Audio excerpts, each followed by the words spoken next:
क्या कहेंगे इस पर? देखो, जो बीबीएमबी प्रोजेक्ट्स है वो तकरीबन 2800-2900 मेगावाट बिजली पैदा करता है। जब सारे राष्ट्र प्रोजेक्टों से भारत की राष्ट्रीय नीति ये है, जो हाइड्रो पावर प्रोजेक्ट है, कि 12% फ्री रॉयल्टी के तौर पर जो भी कंपनी, जो भी लोक उपक्रम पावर प्रोजेक्ट लगाता तो 12% फ्री रॉयल्टी के रूप में सरकार को देता और 1% लाडा के रूप में देता। बीबीएमबी जब बना था उस समय हिमाचल प्रदेश वहाँ पंजाब का अंग हुआ करता था। 1951 में देश के प्रथम प्रधानमंत्री जवाहरलाल नेहरू जी ने इसकी नींव रखी। उस समय हमारे अधिकारों के प्रति हिमाचल की इतनी जागरूकता नहीं। हमें सुप्रीम कोर्ट ने ये तय किया कि जो 7.19% ज़मीन के रूप में शेयर है उसका तो हमको मिल रहा है, लेकिन जो फ्री रॉयल्टी वाली भारत सरकार ने बात रखी है, तो मैंने उस मुद्दे को उठाया है कि बीबीएमबी के जितने भी प्रोजेक्ट है उसमें 12% फ्री पावर हिमाचल प्रदेश के लोगों को मिलनी चाहिए, 1% लाडा का मिलना चाहिए। क्योंकि जब एनएचपीसी 12% फ्री पावर दे रही है, एसजेबीएनएल से 12% फ्री पावर दे रही है, एनटीपीसी फ्री पावर दे रही है, तो बीबीएमबी प्रोजेक्ट तो फ्री हो चुका है।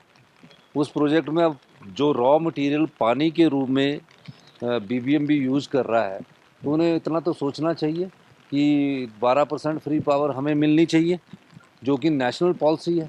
और बीबीएमबी कहाँ बना? बीबीएमबी हिमाचल की जगह में बना। लोगों को आज तक राजस्थान में पट्टे तक नहीं मिले। पूरा बिलासपुर हमारा इससे उजड़ गया, आज तक उनको कोई अधिकार नहीं मिले हैं। तो हम उन अधिकारों की लड़ाई लड़ रहे हैं जिन अधिकारों के प्रति जनता को भी जागरूक होना पड़ेगा।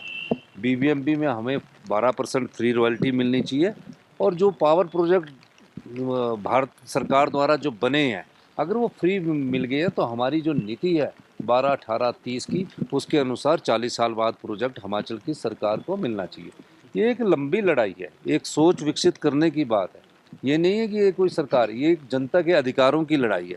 अगर हमें 12% फ्री रॉयल्टी और हमारी पॉलिसी के हिसाब से जो 25 मेगावाट से ऊपर के प्रोजेक्ट है 12, 18, 30 में हमें मिल जाते हैं, और 40 साल बाद कोई भी पावर प्रोजेक्ट हमें मिल जाता है, जैसे एसजेबीएनएल का नाथवा झाकड़ी 40 साल बाद हमें मिल जाता, तो हम हिमाचल प्रदेश आत्मनिर्भर अपने आप ही बन जाएगा।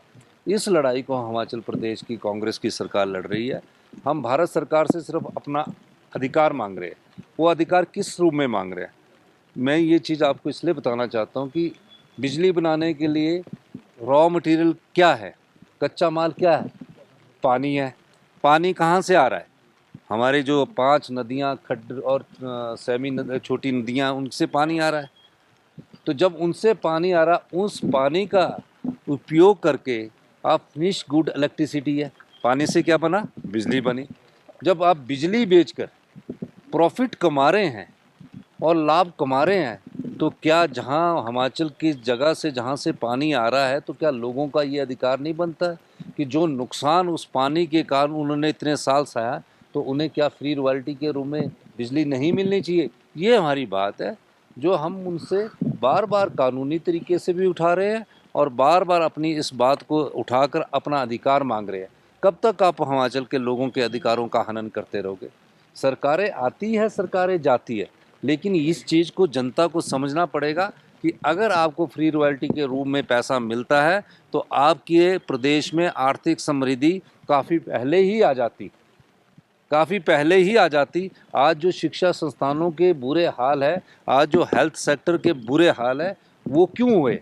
वो इसलिए हुए कि हेल्थ सेक्टर तो खड़े कर दिए गए, संस्थान तो खड़े कर दिए गए, लेकिन उन संस्थानों में जो टेक्नोलॉजी चाहिए थी, जो वो उत्कृष्ट बनने चाहिए थे, उसके लिए पैसा नहीं था। तो हम उस अधिकार की भी लड़ाई लड़ रहे हैं, सर, और मुझे लगता है कि एरियर भी ये हमें सफलता मिलेगी। एरियर भी इसमें आपने देखिए, मांगे। हमने ये कहा है, एरियर का मामला बीबीएमबी में है।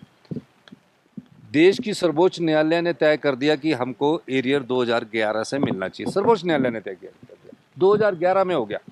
बीबीएमबी का जो एरियर था, जो लैंड के जो हमारी लैंड 7.19% के जो हिस्सा था, मिलना चाहिए।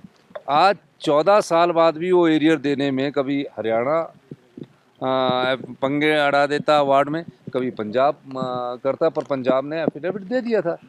हमने कहा कि अगर किसाऊ बांध में आपने आगे बढ़ना है, हमारी आपके पानी देने में सहमति है, लेकिन आप हमारा शोषण करते रहे, ये तो नहीं हो सकता।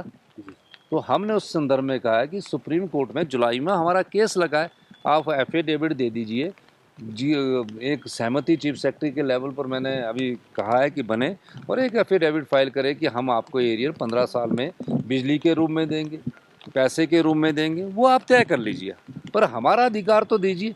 जो अधिकार न्यायोचित सुप्रीम कोर्ट से बड़ी अदालत तो कोई नहीं है, उसने तय कर दिया है और भारत सरकार के अटॉर्नी जनरल ने भी लिख के दे दिया, फिर भी हमें 14 साल से अपने पैसों के लिए गिड़गिड़ाना पड़ रहा है। तो ये दुख की बात है। इसलिए किसाऊ बांध के पानी की जरूरत हरियाणा को है, दिल्ली को है। तो हमने एक फैसला किया, हमारी सरकार ने फैसला किया कि हम किसाऊ बांध तब बनाने के लिए सहमति है। एक तो उसका पूरा पैसा 90-10 भारत सरकार दे, जिनको पानी चाहिए उसके लिए तो 90-10 भारत सरकार हरियाणा और दिल्ली क्या दे रही है और तीसरी स्टेट को दे रही है, और जो हमको बोल रही है कि अगर उससे जो बिजली पैदा होती है उसके पैसे आप दो, ये तो न्यायोचित नहीं है। एक तो हमने ये बात कही है। दूसरा हमने कहा है कि आप हमारा जो BBMB का एरिया है, जो हरियाणा सरकार के हाथ में बात है, वो आप सुप्रीम कोर्ट में एफिडेविट फाइल कर दीजिए, उसके बाद हम किसाऊ बांध पर आगे बढ़ेंगे। हमसे जुड़े रहने के लिए हमारे YouTube चैनल को सब्सक्राइब करें और नई वीडियो की नोटिफिकेशन के लिए बेल आइकॉन को दबाएं। अगर आप ये वीडियो Facebook पर देख रहे हैं तो लाइक जरूर करें और ज्यादा से ज्यादा शेयर करें। इसी तरह के और भी अपडेट्स के लिए फॉलो करें हमारा Instagram पेज himachal.k3।